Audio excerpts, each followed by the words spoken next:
Hey guys, Magnus Robert here, and welcome to another episode of Things They Missed or Things They Could Have Added in the Simpsons Tapped Out blank episode tie-in.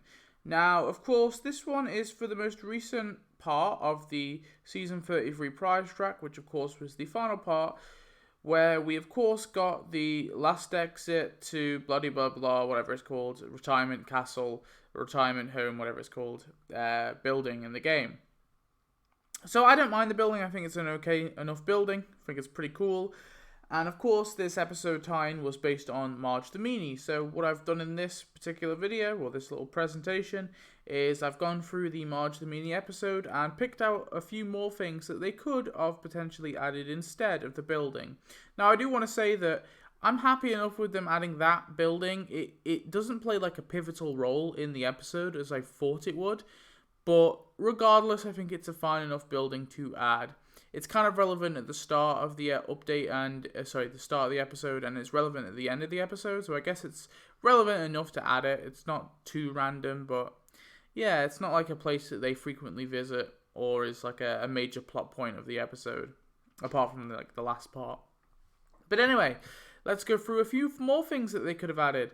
So, characters, there is an abundance of. So, start off, we've got a few sort of, I guess, cameo appearances. Now, I don't like to do too many cameo appearances, but the only reason why I've picked these ones out is because they kind of sort of play a role in the episode. So, Increase, of course, who's a Retirement Castle member, a sort of veteran Retirement Castle member. He appears quite a lot. There's this guy who has a few lines. He kind of gets out of bed, and he basically says, like, you know, goodbye to the other people who are, like, on death row, or not death row, but who are, like, bedridden, and he kind of gets out of bed. I don't know if he has a name. I feel like I've seen him before, though. That's why I, like, picked him out.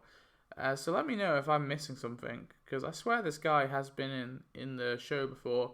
We've got Hazel as well, again another veteran of the Retirement Castle, and Dorothy, another veteran of the Retirement Castle. So I figured picking these guys out just because they all either have lines or they have like a scene. Like Hazel has a scene where she throws these balls and has like a little Zimmer frame, and Dorothy's kind of there with her hearing aids, just like Increase. So yeah, there's a bunch of other Retirement Castle nurses and residents, but I'm not going to pick out all of them. I just wanted to pick out the named ones, and also this guy because I swear I've seen him before. Then we have Ms. York. So this is the only sort of new character I think that they definitely could have potentially added. Although, considering we already got Sasha Reed and Miss Peyton, I think it was probably fair to add a building rather than adding Miss York. Although it's kind of weird now because we'd have to get Miss York with another building if we wanted her. So, yeah, there's two versions of her. This is the sort of modern version of her, the present day version.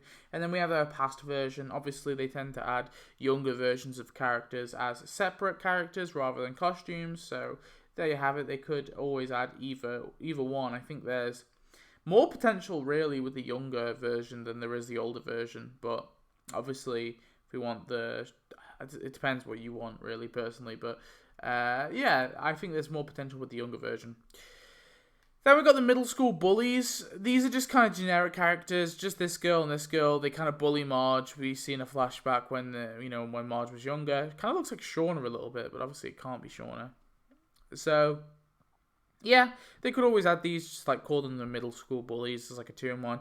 And then with that, we've got the middle school nerds as well. So we got these three, this guy, and this guy. They could always add these as like a 2-in-1 too, or a 3-in-1 if they wanted to. It's another. They have lines, but both have lines, and they're significant enough in the flashback. So I figured, why not? Then we've got young Gary Chalmers. This could be a potential for a character. Again, they tend to do separate characters for younger versions. We do see Groundskeeper Willie very briefly as well. The only reason why I didn't put him on here is because A, I ran out of space, and B, he doesn't have lines, so yeah. Then we have this psychiatrist who actually plays like a fairly big part in the episode, yet she has like no name. And it's really weird. I don't understand why they do this. Like, why throw in this random woman if like you have characters like God, what's her name? I forget her name, but the one in Marge's Fear of Flying, that psychiatrist. Why not throw in her? I don't understand why they have these like no names all the time. And the same goes for the nurse as well. You can call her the allergy nurse if you want to. Like, why not just have Dr. Hibbert in that scene, or Dr. Nick? Why? Maybe they couldn't get the new voice actor like available for this episode, because I don't think Dr. Hibbert has any. No, I don't think he has any lines. He does show up briefly. But it's just weird that they just like replaced her with just this random woman. Anyway, moving on. Then we got Scarlet Pimpernel. He shows up in a hallucination. And then you got Uber Hombre. Uber Hombre, you could still call him the fake Uber Hombre and the real Uber Hombre. I'm pretty sure are they real characters? I'm not even sure. Obviously, this is like Marge says, "Oh, are you Superman?" He says, "No, for legal reasons, call me Uber Hombre." And then this guy comes along who's called Uber Hombre. And he says, I'm Uber Hombre. So, yeah, they could always add those guys too. Anyway, buildings. It's pretty weak in terms of buildings, I can't lie. So the only two, really, that in terms of new buildings are these two. And one of them we don't really see anyway. So this is Springfield Middle School. And this is the best kind of look we have of the building. We can kind of see the door here. We can kind of see the colour of it and the basic design. But we don't have like a good establishing shot of this building, which is a shame.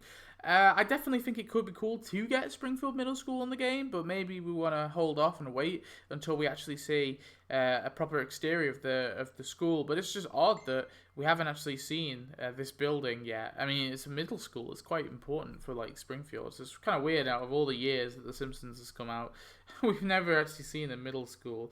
And then finally, we've got the Jackfruit Joe's Meat Market, which appears. Obviously, Homer kind of hallucinates what this building looks like, and this is how he sort of hallucinates it. And then later on, Homer and Lisa are in like this vegan restaurant, but we never get an establishing shot of it, so like an exterior shot. So it's a bit of a shame.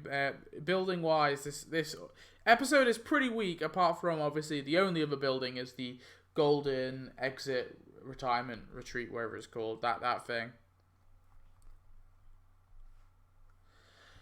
Moving on, decorations, honestly, wasn't that many either. We have the couch gag, which you could call Mount Springmore, I guess. You have the Springfield Middle School bus, which is quite similar to the elementary school bus, but it's like a really crappy version of it.